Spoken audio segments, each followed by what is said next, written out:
सोबत प्रवीण दरेकर सुद्धा जोडलेले आहेत। प्रवीण दरेकरची जय महाराष्ट्रमध्ये आपलं स्वागत।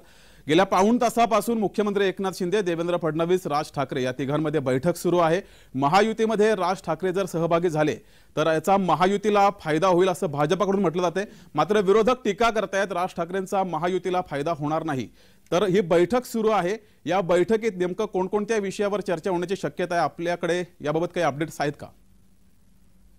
मला वाटतं निश्चितच राज ठाकरे साहेबांचं भारतीय जनता पार्टी सोबत जोडण्यानं त्या ठिकाणी फायदाच होणार आहे। जी, आता आम्हाला फायदा होणार की नुकसान होणार याची चिंता विरोधी पक्षांनी करू नये।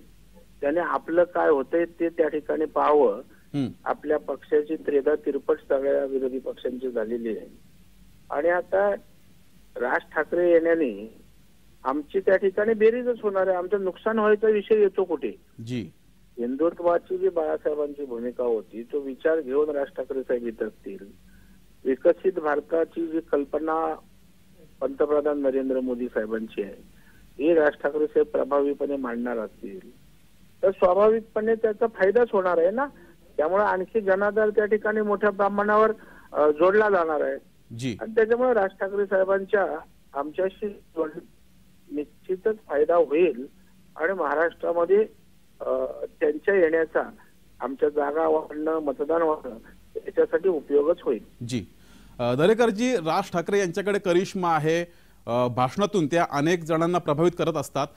राज ठाकरेचा तुमच्या मते भाजपला महायुतीला फायदा होणारच आहे। मात्र राज ठाकरे जर महायुतीमध्ये आले तर त्यांना सुद्धा काही जागा सोडाव्या लागतील।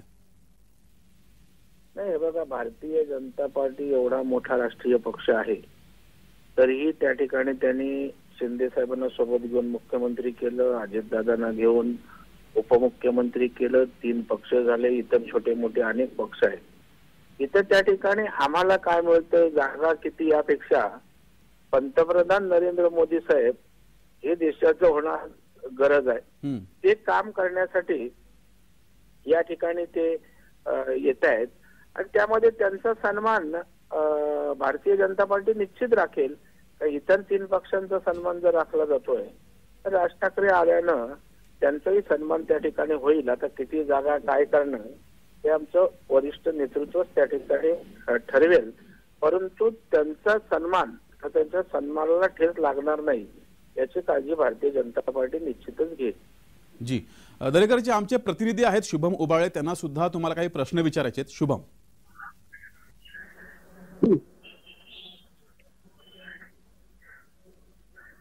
शुभम, आवाज पोहोचतोय? निवडून येणारच, पण जी, माझा आवाज येतोय? जी, शुभम, प्रश्न विचारा। हॅलो, प्रवीण जी, एक असा प्रश्न होता की राज ठाकरे महायुतीमध्ये जर का आले तर साहजिकचपणे सीट जी आहे, उमेदवार जो आहे तो निवडून येणारच। पण राज ठाकरे यांच्याकडनं अशी काही मागणी होत आहे का की समजा महाराष्ट्र नवनिर्माण सेनेचा कोणी उमेदवार निवडून आला तर त्याला केंद्रीय मंत्रीपद देण्यात यावं, अशी काही मागणी भाजप पुढे आलेली आहे का? मला असं वाटत नाही, कारण आता जागा वाटपांवर चाललंय, खासदारकीच्या उमेदवारीचं चाललंय, पुढच्या गोष्टींची आता प्रायर चर्चा होईल। पण मला माहित नाही, कारण तो काय मी त्या चर्चेतला भाग नाही, मी त्या बैठकांना नाही, त्याच्यामुळे नेमकं ते काय मागतायत हे एकतर ते सांगू शकतील किंवा ते त्यांना माहित असेल तर सांगतील किंवा सहभागी झालेली लोक सांगतील। मुंबईमध्ये चर्चा आहे, केंद्रीय मंत्रीपद मागण्यात येत आहे, अशा चर्चा दिसून येत आहेत, म्हणून हा प्रश्न प्रामुख्याने तुम्हाला विचारत आहोत आम्ही। आता चर्चा असू शकते, मला त्या चर्चेवर मी काय बोलू? जी, दरेकर, या बैठकीमध्ये कुठेतरी पुढच्या निवडणुकींवर सुद्धा जागा वाटप बद्दल चर्चा काही सुरू आहेत का? महाराष्ट्राच्या ज्या निवडणुका होणार आहेत दिवाळीमध्ये त्याबद्दल काही चर्चा? आता आमची प्रायोरिटी पंतप्रधान नरेंद्र मोदी साहेब यांनी या देशाचं पंतप्रधान व्हावं, विकसित भारत व्हावा, हिंदुत्वाचे विचार प्रभावीपणे त्या ठिकाणी या देशात राहावे, रुजावे, वाढावेत आणि त्याच्यामुळे या भूमिकांची एकत्रित होऊन हे सगळे लोक एकत्रित आलेले आहेत आणि त्याच्यामुळे जागा वाटप, मंत्रीपद काय देणार, काय घेणार, पुढच्या विधानसभा हा त्या चर्चेचा भाग आहे।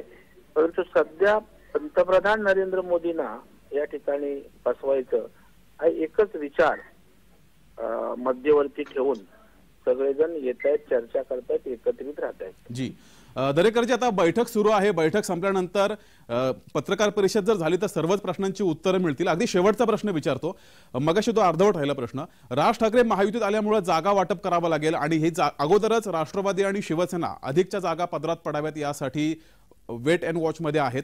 तर अशा पार्श्वभूमीवर राज ठाकरे यांना काही जागा दिल्यानंतर शिवसेना एकनाथ शिंदे आणि राष्ट्रवादी अजित पवार यांची समजूत कशी काढणार भाजप? एक लक्षात ठेवा, 3 पक्ष, छोटे मोठे पक्ष घेऊन सगळ्यांची समजूत काढणं, समन्वय साधन हे सरकार त्या ठिकाणी चाललंय ना. आणि भारतीय जनता पार्टीचं पोट मोठं आहे, सर्वांना सामावून घेत आहेत. मागे पुढे होऊ शकतं, परंतु त्या ठिकाणी सगळ्यांचा आपापल्या परीने सन्मान करण्याचं काम सुरू आहे आणि त्याच्यामुळे काही अडचण येणार नाही.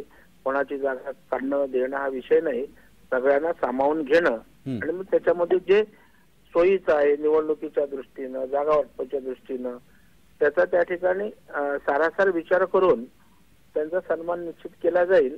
त्याच्यामुळे कोणाची जागा होईल कमी, त्याला काही इलाज नाही.